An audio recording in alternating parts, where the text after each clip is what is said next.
Today, we are inviting you to journey back to a time when the world's first hospitals were because of medical innovation in the Islamic Golden Age. These early Islamic hospitals, known as Bimaristans, were not mere shelters for the sick, but training centers of medical excellence.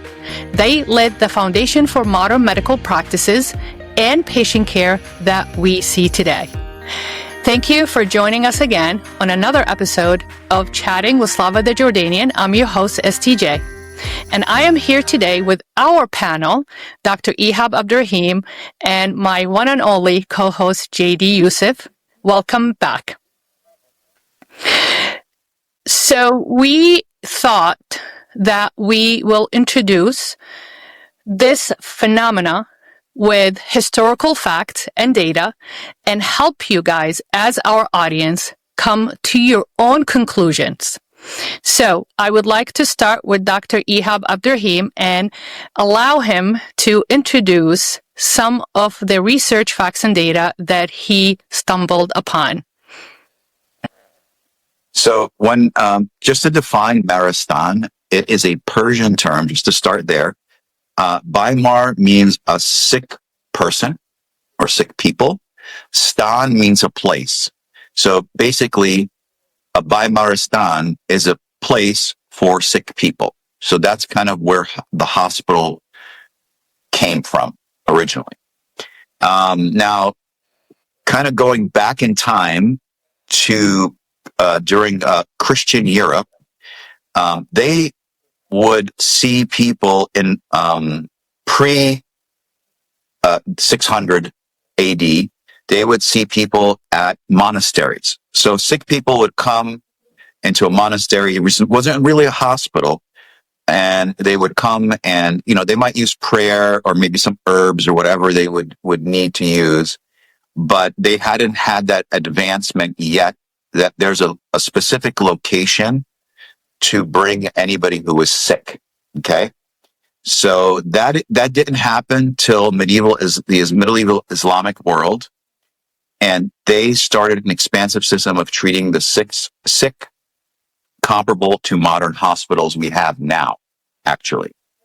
So this all started in the year 627, when the Prophet Muhammad was alive, when a woman named Rufaya al-Aslamiyya set up a treatment facility in a tent during the Battle of the Trench.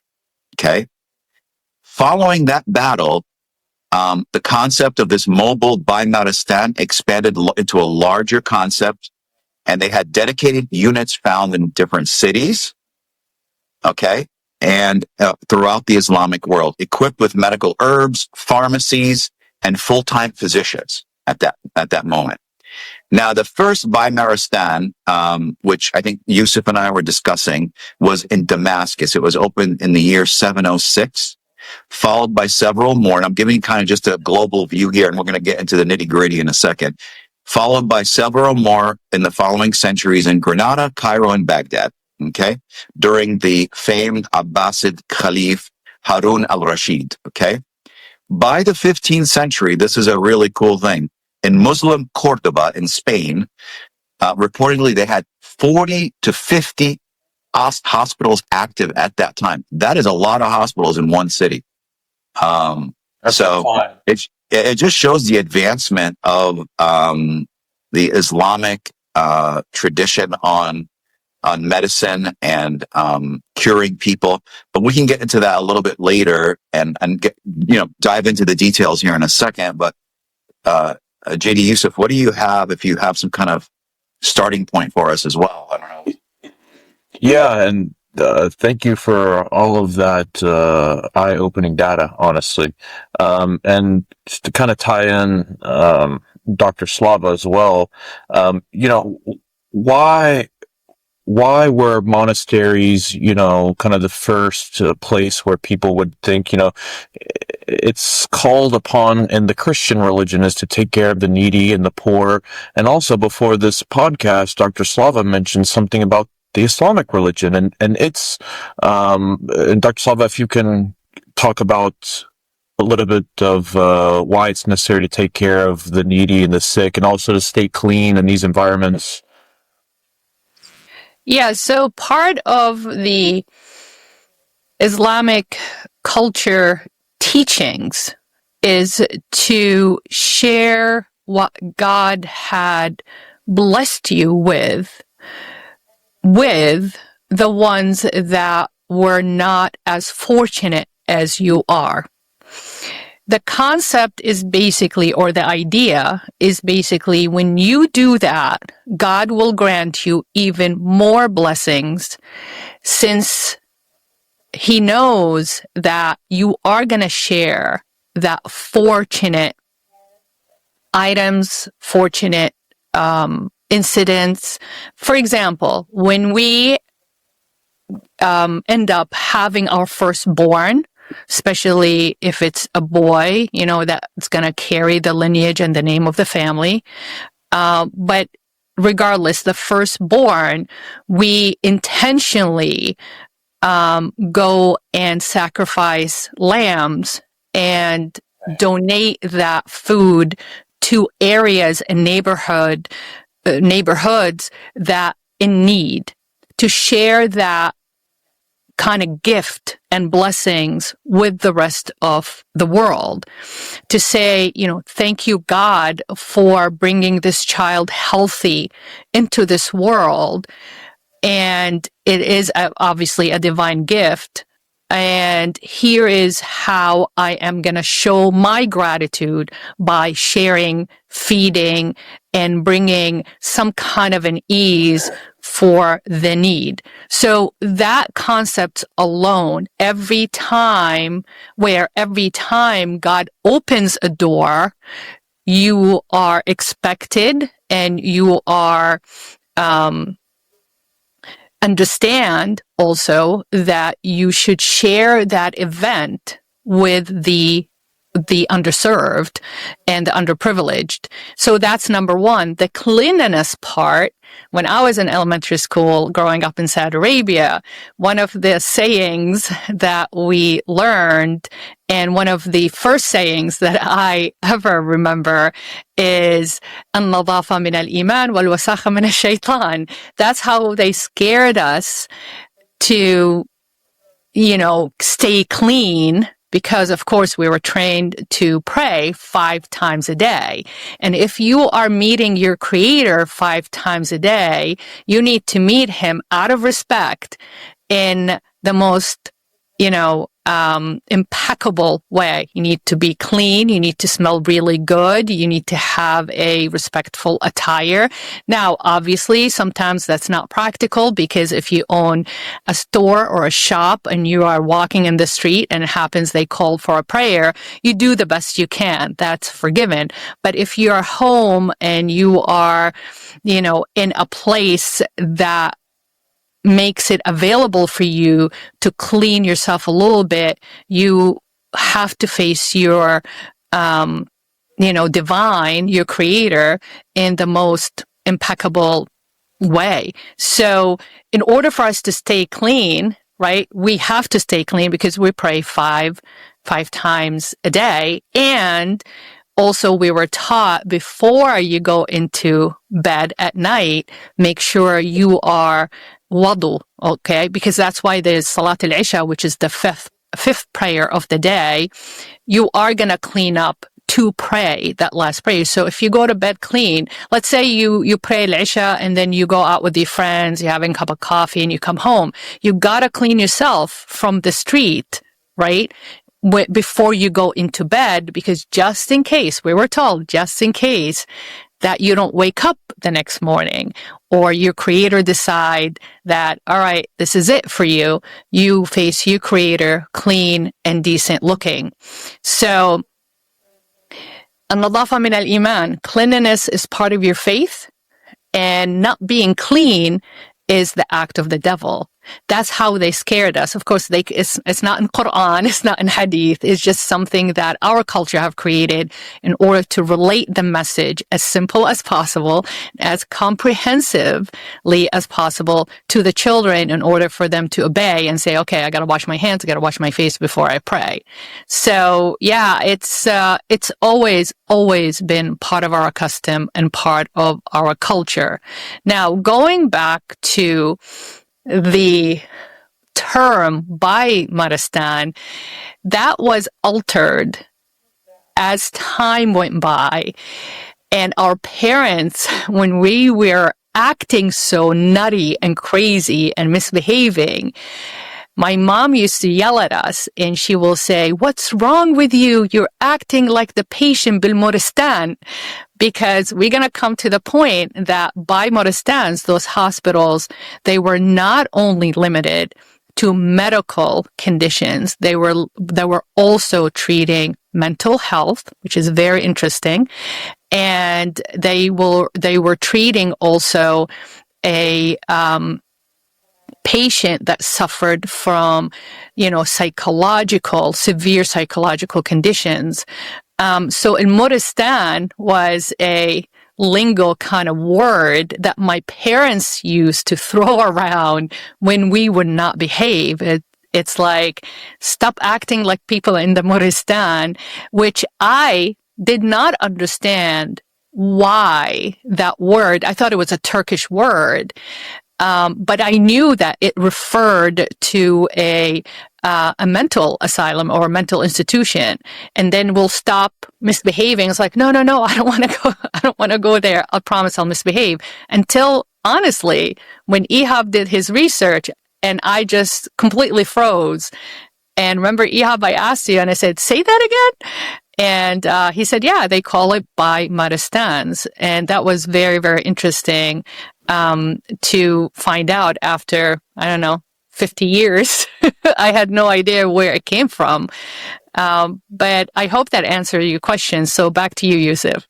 Yes. No, that was exactly what I was looking for. So thank you for that bit of insight. And going back to Dr. Ihab's point, it was actually Caliph al-Walid in 707 who actually founded that first hospital in Damascus.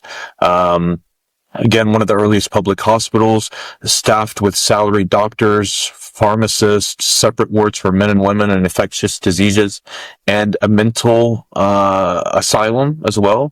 In Baghdad, 786 to 809, Caliph Harun al-Rashid established a major Bimaristan that doubled as a teaching hospital as well. So what these people were doing was they were actually not only taking what they've kind of took with their culture through time, through history, but these guys were actually looking at ancient Greek and Latin stuff and actually taking it and putting it with their body of work, which would lay out the foundation for these future European doctors and scientists to actually refer to. And last point. Yep, that was my last point. All right. Let's bring Dr. Ihab back in with this question. So as you know, we have addressed mental health and how or whether it played upon our upbringing. So why do you think, and probably this is a question for both of you, but we'll bring Dr. Ihab Abdelrehim in, is why do you think if our culture and our history recognizing mental health and established a hospitalization, an institution to treat that emotional well-being, why do you think that we grew up without the acknowledgement or the recognition of mental health needed to be addressed? So you're asking me why we were not taught this with respect to us now versus what happened in the past when it was like actually being treated in these hospitals, right? Because obviously in our Islamic history, according to you guys, those facts, Islamic history always recognized mental health. they created a medical institutions and medical schools to treat mental health.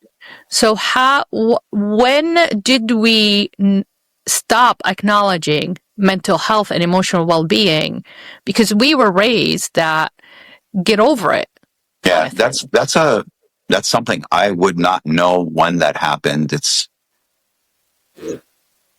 I don't know. That's a good question that I have no idea when we stopped kind of thinking and really worrying about mental health the way it was thought about back in the year 600, 700, 800.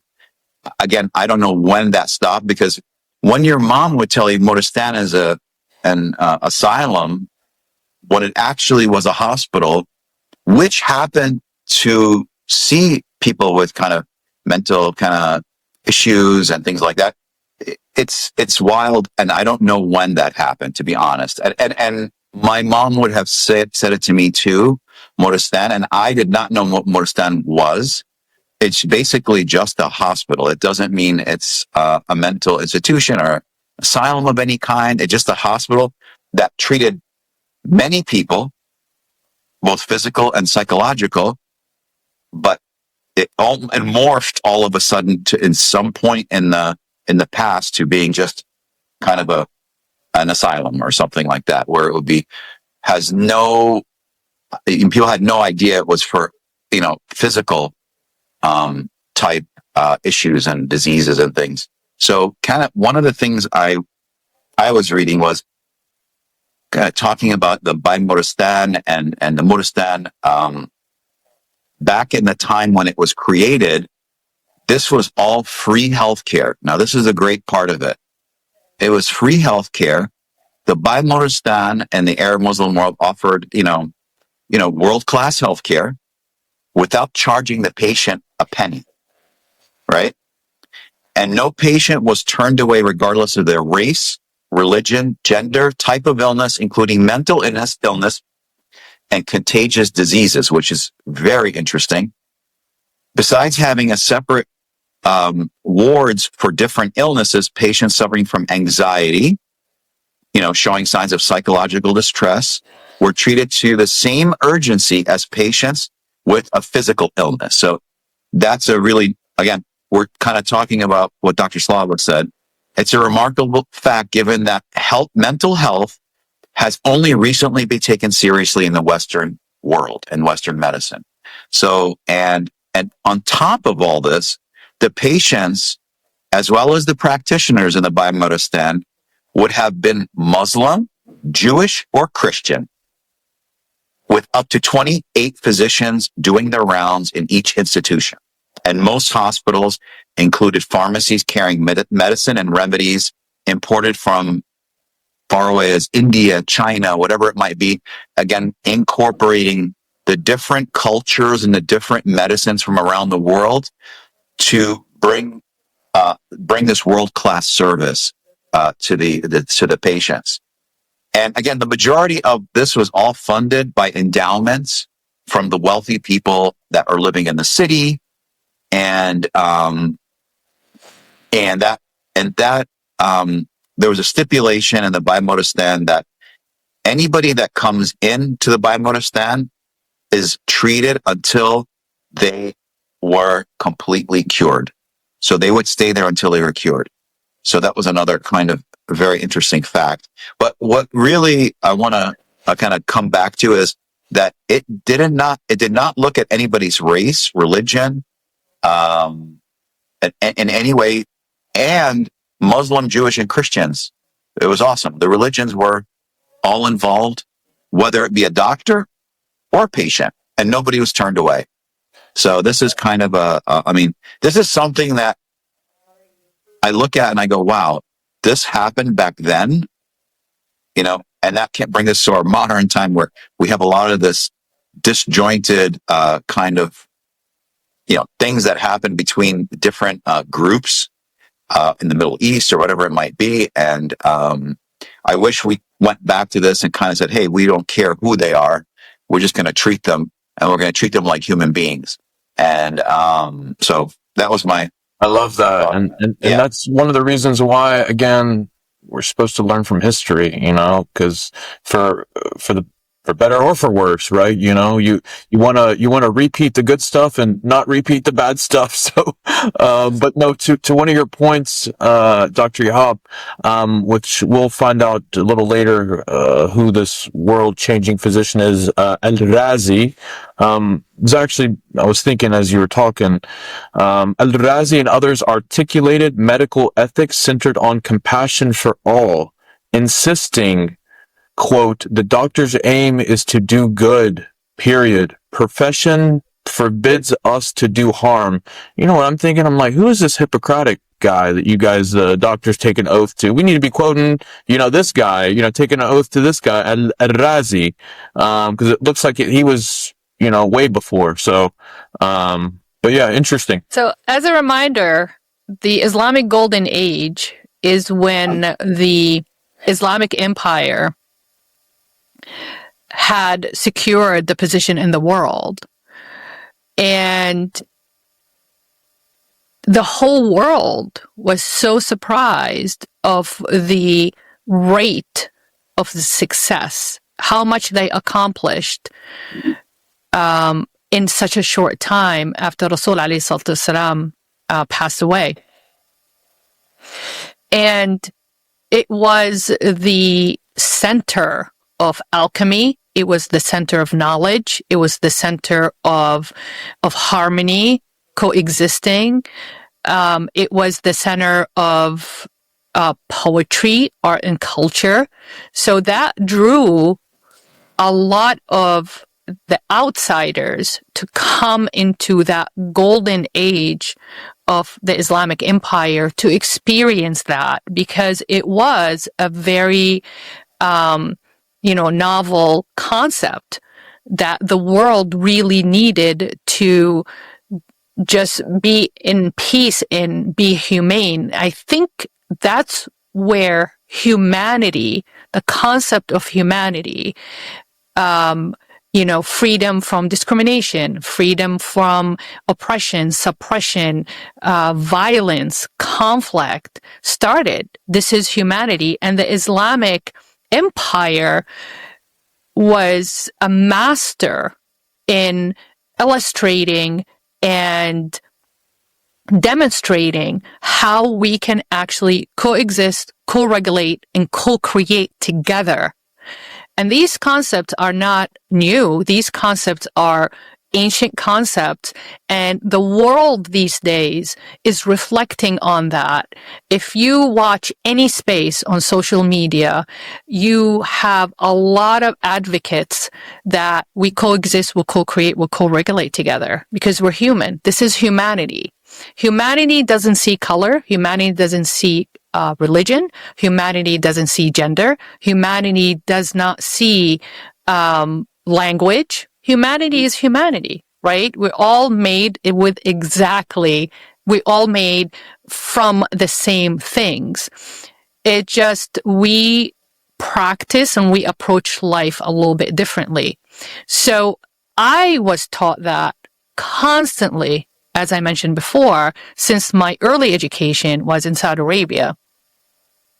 And my favorite subject was history. I am very grateful for the Saudi education system that gave me that knowledge of history. And I used to go home. I was so proud of our heritage. I was so proud of how much we accomplished during the very short time. And it is the advancement of medicine, the advancement of science, the advancement of astrology, the advancement of literature, the advancement of poetry, the advancement of even music. It happened during the Islamic Golden Era. So we are trying to bring that forward into the world again, to say, hey, it's not in our nature to discriminate. It's not in our nature to differentiate. It's not in our nature to segregate. That's not us. That's not us. Because if our heritage and our blood had that monumental advancement, how could we regress, like one of my friends was saying, back to the ape time and start like creating conflict, creating tension, creating misunderstanding, resentment, anger that's not in us. So when did this flip around? I believe, in my opinion, and I'm a student of history, and JD Yusef, you can jump in anytime, is when I believe that Western world was threatened by that accomplishment, by that influence, impact on the world. And it is, I believe, out of jealousy. Why can't I be that way? Because according to Dr. Ihab's data, professionals from all around Europe were just at awe of, what is this?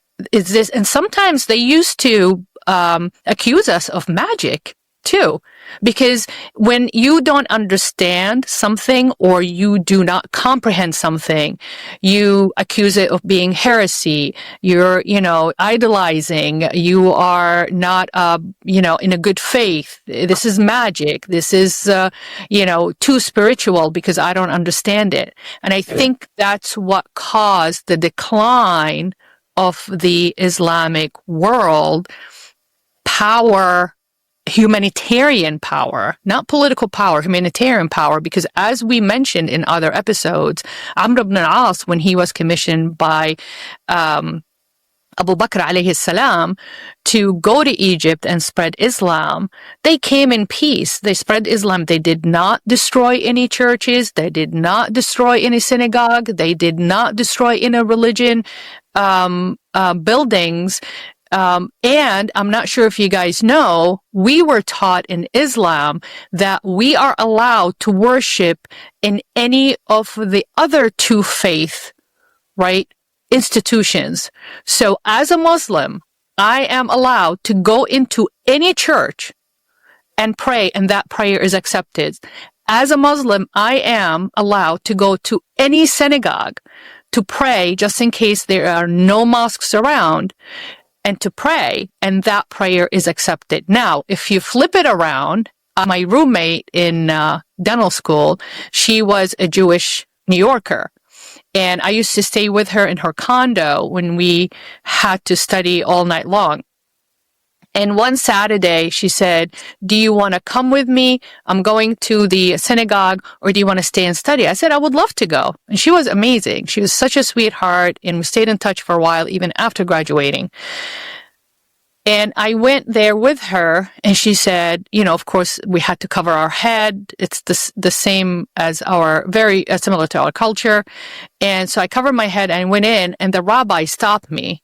And he goes, I don't recognize you. I said, my name is Slava. I am, her friend. And I'm just here to really attend and get some kind of peace, because prayer is peace to me. I wasn't planning to pray the Islamic prayer, just out of respect. He goes, no, I can't let you in because you're not Jewish. And I said, but I promise I'll just stay in the back. I just want to listen to the Torah reciting, the humming, the chanting, because it's just going to bring you peace. He goes, I'm sorry. If you're not Jewish, I cannot let you in. So he was kind enough to keep the door open. We were inside in the foyer, to keep the door open. And they had benches, and I sat just outside the door in order for me to listen to it. But that will not happen in an Islamic setting. In Islam, we are allowed any worshiper, Christian or Jewish, because those are the holders of the book, okay, to come into the mosque as long as they come in peace, take a corner, you pray the way you pray, because we all three religions are supposed to be praying to the same God in a different way. But unfortunately, it's not the other way around. So I'll leave that to our audience to come to the conclusion which approach is more peaceful. So back to you, Yusef.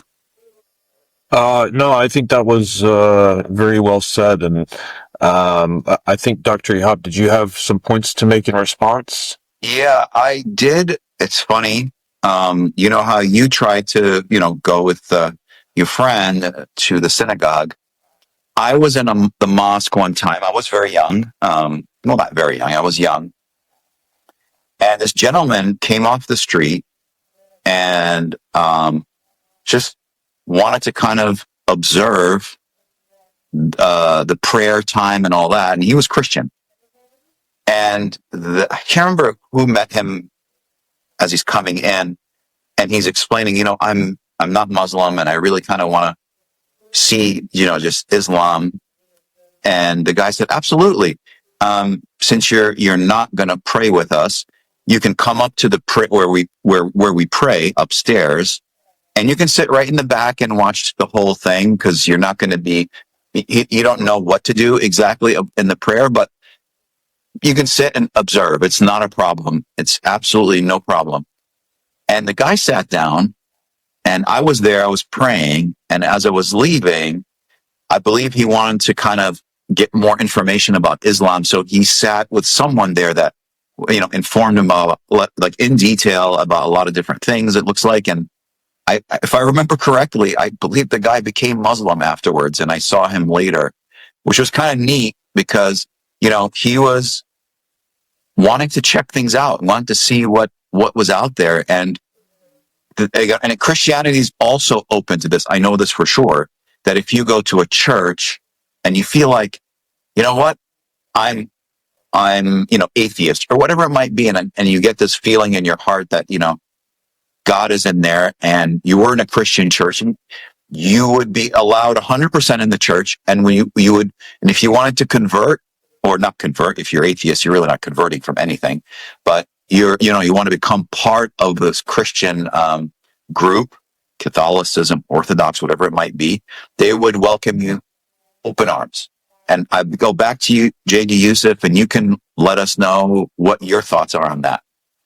Yeah, I think there's some really good points, and I think as well, this is another good topic for a future conversation. Yeah, Talk exactly. about spirituality and, like, what does that really mean? And, because I hear a lot of young people, especially in the Christian faith, is, they just get bored, or they don't understand, or they're looking for something deeper. So what do?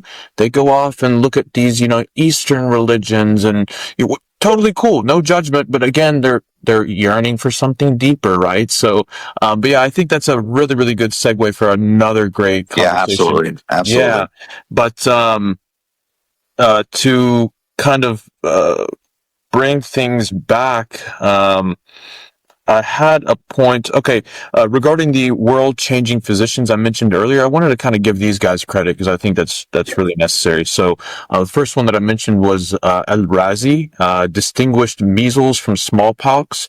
He authored over 200 medical works and initiated experimental medicine in pediatrics and immunology. Ibn Sina, I'm sure a lot of people have heard him, actually authored the Canon of Medicine in 1025, an encyclopedia compendium used as a medical standard in Europe for centuries. Al-Zahrawi revolutionized surgery with al-tasrif, detailing over 200 surgical tools and techniques, many used in Europe until the 1700s. Ibn Zuhair performed early experimental tracheotomies and advanced veterinary and human medicine in Andalusia. Ibn al-Nafis corrected Galilean's heart anatomy by theorizing pulmonary circulation centuries before William Harvey. That's pretty amazing. And also, to tie it in as well, bringing it back full circle to what Dr. Slava and Dr. Ihab were saying, with this fascination with the sick and helping the needy, it can be argued that, with the onset of Islam, this kind of entrenched that idea of taking care of your fellow man, treating everybody as an equal. There's a floating argument out there that I'd have to do a little bit more research, but one of them was actually detailing the spread of Christianity out of the pagan world, and they actually attributed it strictly to the interactions with the poor and the needy, how this new Christian community actually cared for people who they never met, never knew, and that was somehow transformative. But again, I'm something that I heard, and I'd have to do a little more research. But again, I can personally point to, there was a huge section or, parable in the Bible dealing with the sick and specifically the lepers. Leprosy was like a taboo, a scary thing. These are people you stayed away from. It was almost haram to associate with these people. So like that was transformative. And again, I don't know if in Judaism there is that sort of,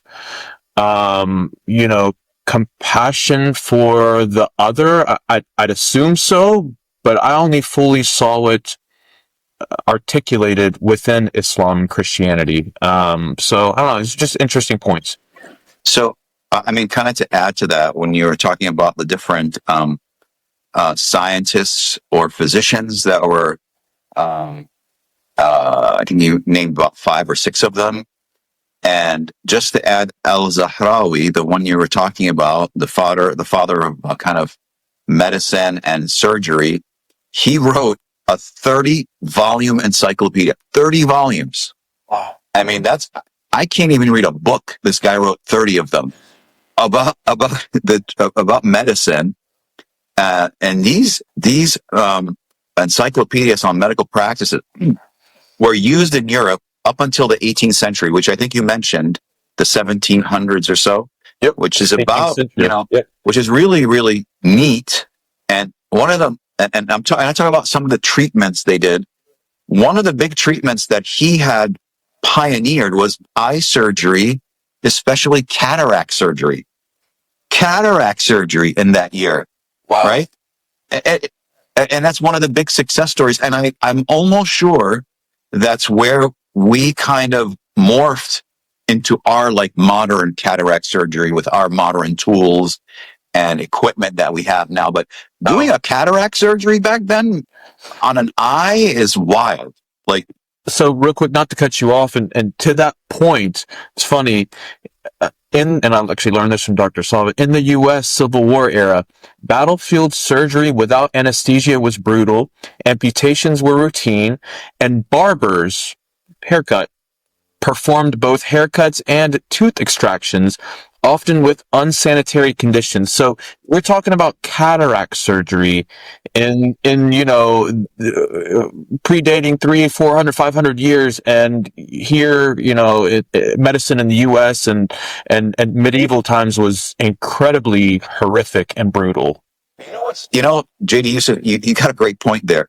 Why? Now here's the one like wild. The Civil War, isn't that long ago? Not that long ago. Yeah, and it was hundreds of years after these cataract surgeries and after the surgeries that Al-Zahrawi was working on. How did not translate from there, obviously, to Europe, and then carried from Europe to United States for the Civil War? Why did it not they had no anesthesia.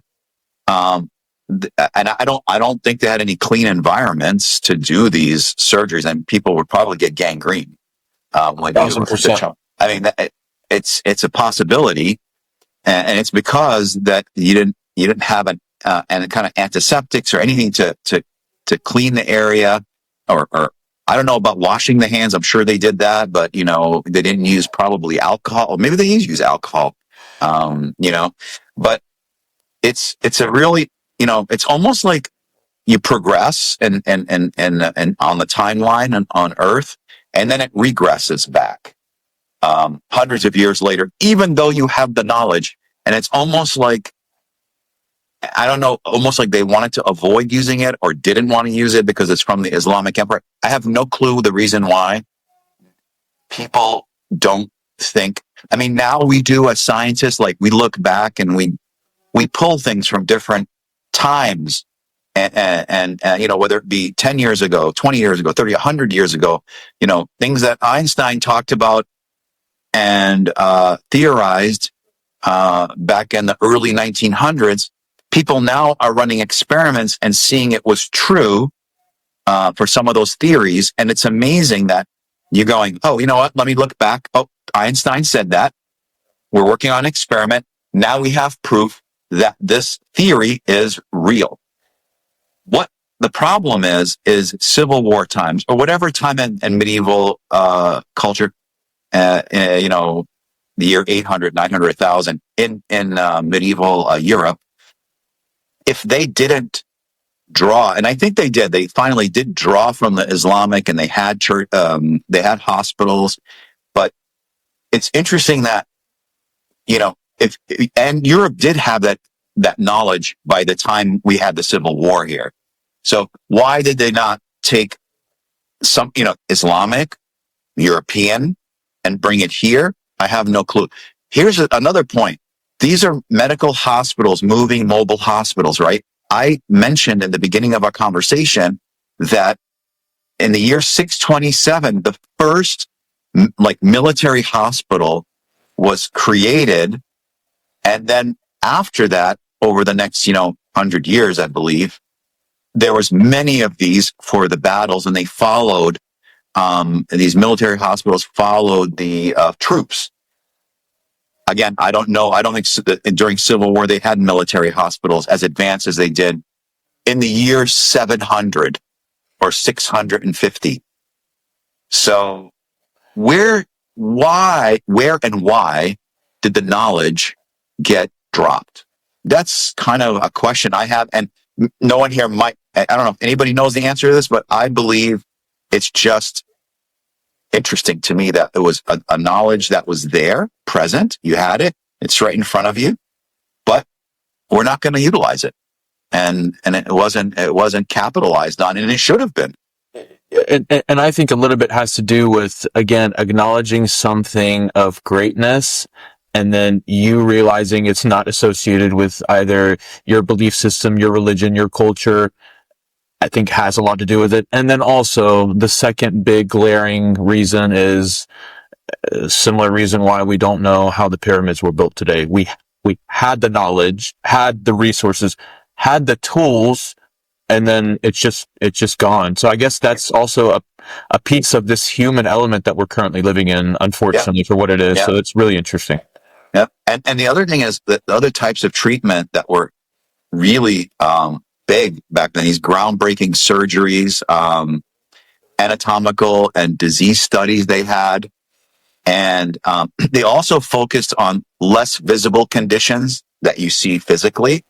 And they were looking at psychological disorder, which, that's a big thing. I mean, again, going back to the medieval times, if somebody were to have a seizure from epilepsy, they would think it was the devil inside them. They were witches. They'd burn them at the stake, for God's sakes. It's just, it's wild. But in Islam, if you had an epileptic seizure, it wouldn't be like, oh, there's the devil inside you. We got to kill you, execute you, or burn you to purify you from this evil, which obviously they didn't understand. And again, epilepsy is a physical, and I think it has to do kind of with the brain. And I mean, it's just, there's a lot of things involved. And I believe, and I don't know anything about epilepsy being treated in these hospitals. I didn't go in depth into that, but I'm sure in these Islamic hospitals, they would not be thought as, oh my goodness, you've been taken over by the devil. And for a point to our listeners and viewers for a clarification, if in the event in the real world you hear of X, Y, and Z, them performing this under, an Islamic or even a Christian name, which, to your average person would be considered forbidden or haram, well, that's these people utilizing what they know, their knowledge and their culture, and they're putting it in front of the religion. So they may be articulating it with religion, but also, like, for example, what's the thing in one of the tribes in Africa where they, do the clipping of the female genitals or whatever? Like, this was done in also Christian areas, but it's certainly not Christian. It's certainly not Islamic, but it's attributed to these religions just because of how so that's something just to kind of keep in mind. So you will hear these things, but it's not standard. That's not, so anyway. Yeah. And then people who suffer from these mental illnesses, it was cutting edge. Think about it. Not only physical, what we see, somebody has, a wound or whatever, they have cataract issues or whatever it might be. They had these really ingenious ways and new ways of treating mental illness. They separated them from the general patient pool, had their own wards, right? And in these wards, they had remedial tools instead of like just medicine, meaning they had music therapy, which I'll get into in a moment here. And what they would do is they'd have abundant light for the patient. So, they might put them in a room with a lot of windows. They have beautiful music, sounds, running water that help calm the patients down, plenty of fresh air, conversation. Now, here's the thing.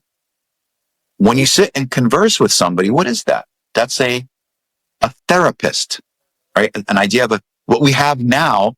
I go see a therapist. You go see a therapist. You go see whoever goes to see a therapist. You sit down for 45 minutes, and what are you doing with the therapist? You're having a conversation with them. I love that. They're talking to you, and they're asking you questions, and you're answering the questions. How do you feel today? All these things were present at that time.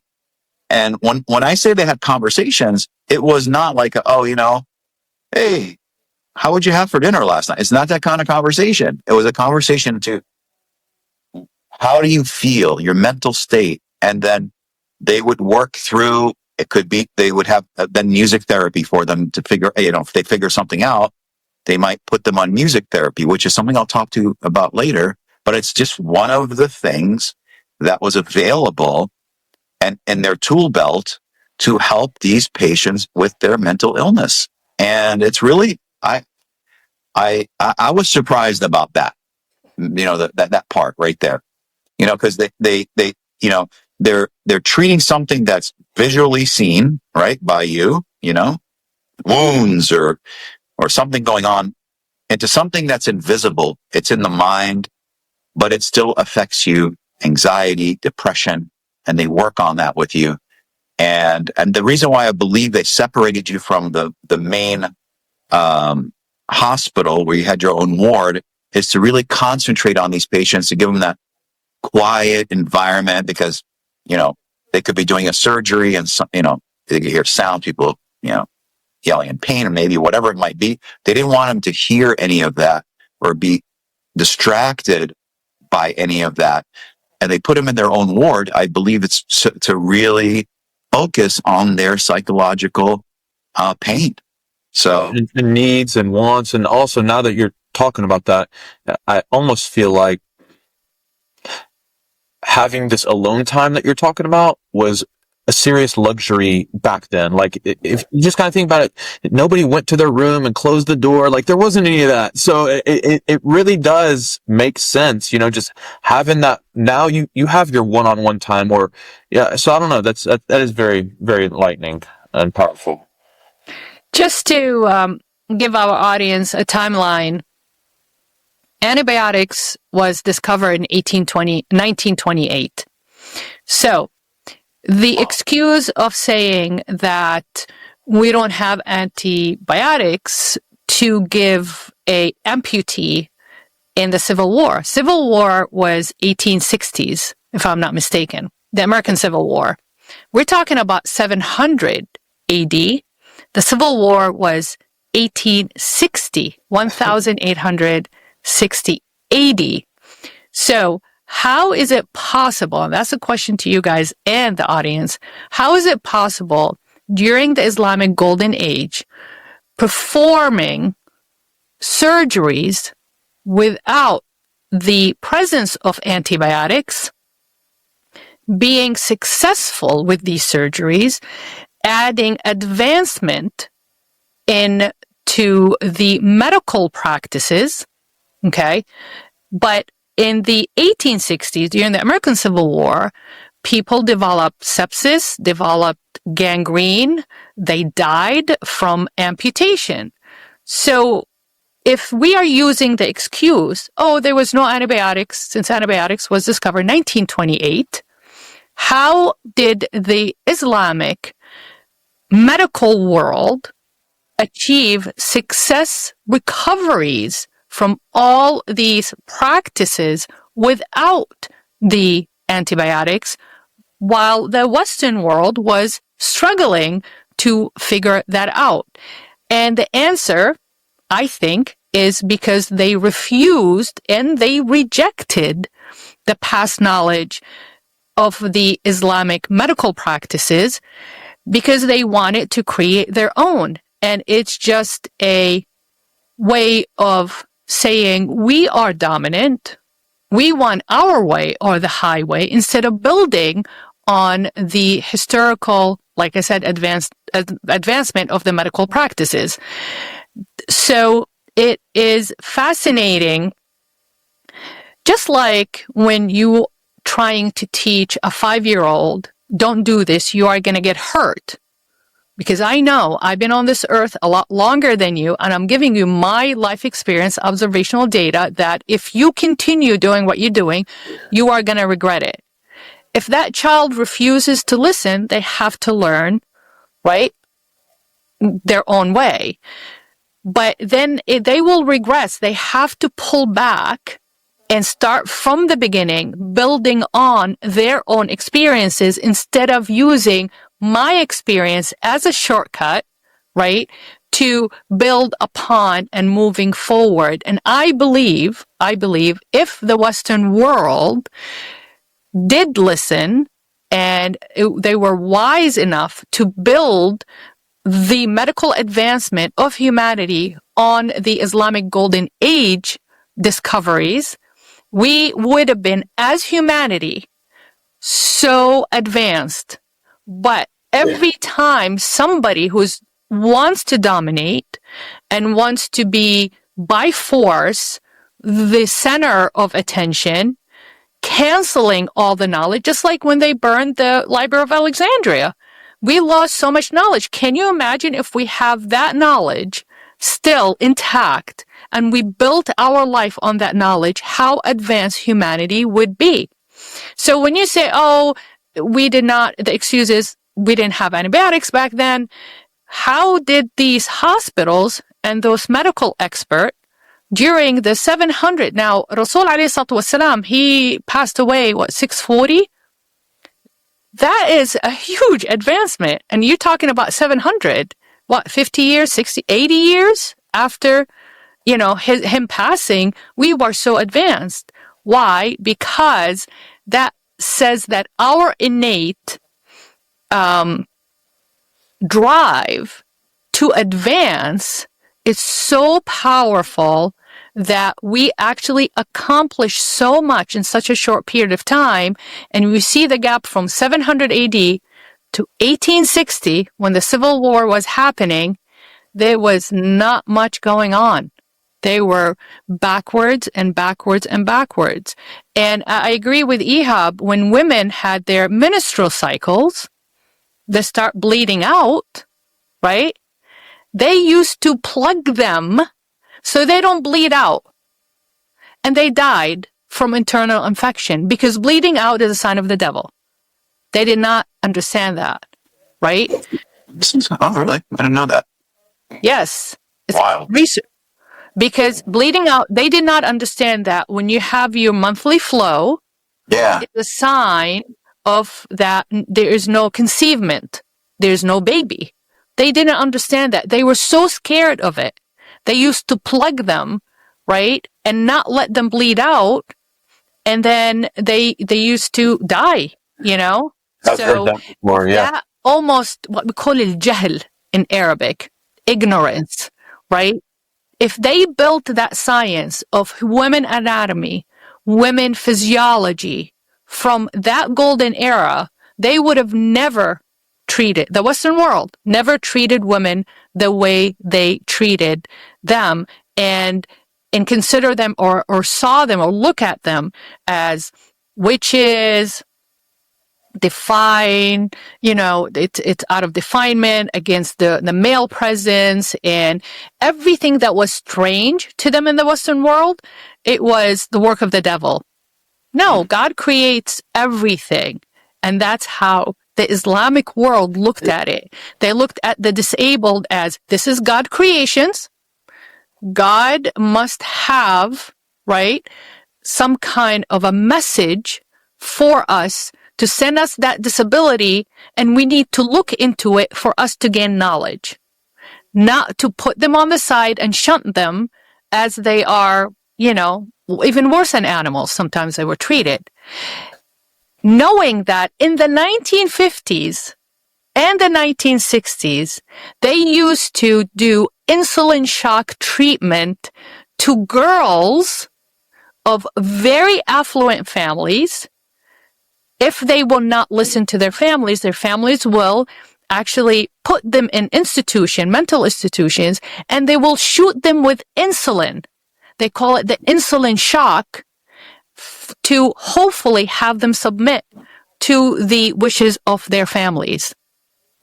Now, that's barbaric. We're talking about 1940s, 1950s, even in the 60s, I think.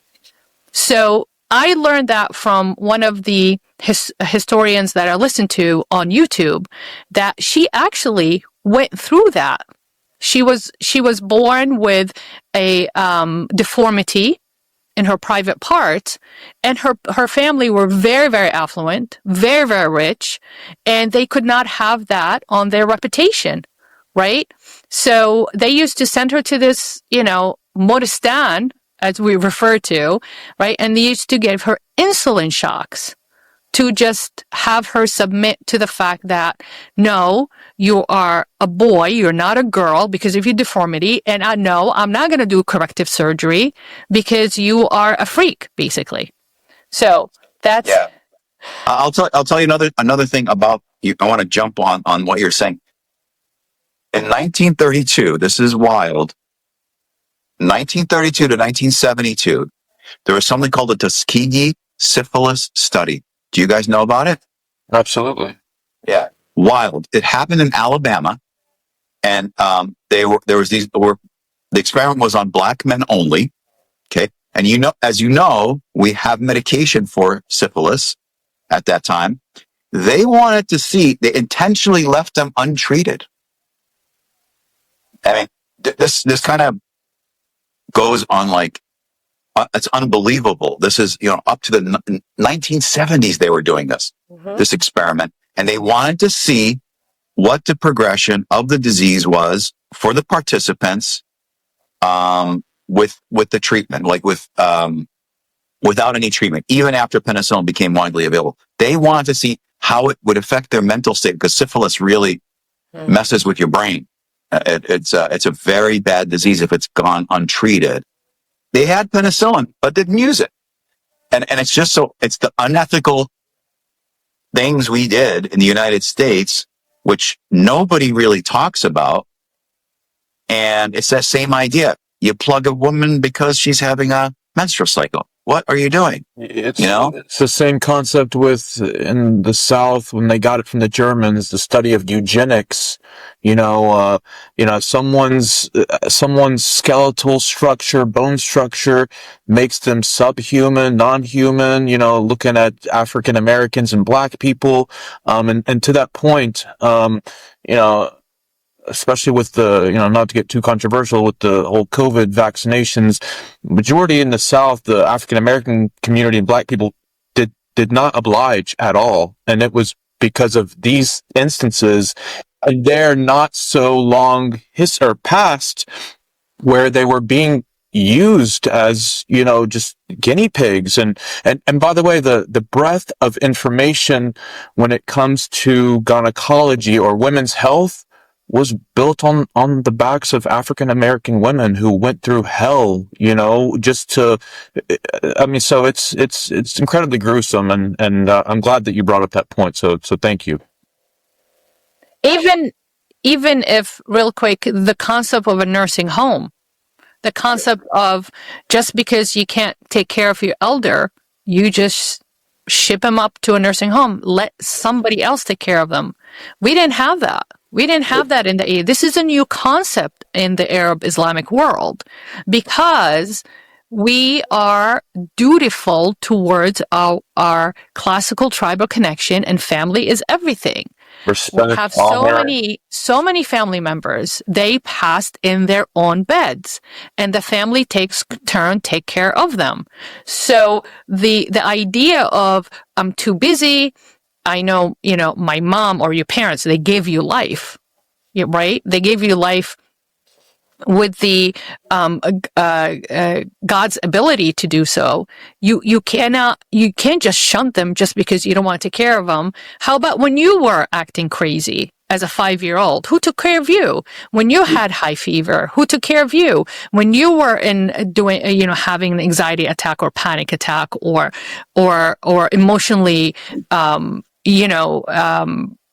dramatic, who took care of you? Is your parents. So we go back to the fact that even nursing homes, that's a new concept because of the Western world, because it's a business to open a nursing home so we can charge the families. Hey, we can take care of your family. You don't have to worry about it. You can just, turn a blind eye to that, and we'll take care of your family. No, we take care of our family. I'm not going to send my mom or my dad to a nursing home, even if they are schizophrenic, even if they are dementia, even if they have Alzheimer's.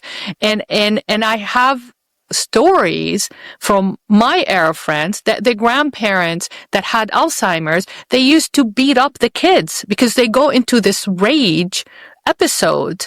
Did the kid report that? Did they call the cops? No. They took it, right? Because they were empathetic and sympathetic and humane towards their parents, saying, it's okay. I know that you don't mean it. It's just the disease. And they still took care of them till the last day. That's the difference between the traditional, like I said, tribal connection and the unlimited mindset of the Islamic Golden Age towards the sick, towards the vulnerable, towards the disabled. It's humanity, it's empathy, and it's very graceful, it's humility. And unfortunately, again, we have been living in the echo chamber of the stereotype that we are the ones that constantly doing the wrong thing. We are the ones that's backwards. We are the one that wishing harm on we're the one that discriminatory. But it's a whole opposite, not because I want you to take my word for it.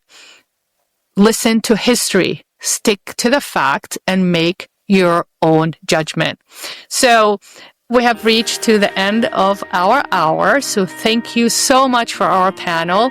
And I'm sure we're gonna have more episodes for us to touch base, like JD Yusef says, spirituality. And I'm sure Ihab has even more data and stories about that we would love to share with you. So as a reminder, these episodes are uploaded every single Wednesday on the Apple and Spotify podcast space. And they're available to you to watch whenever you want, wherever you are, as videos on the Greenwood Dental Partners YouTube channel too. So if you like this content, please like, share, and hit the notification button so you do not miss any episodes.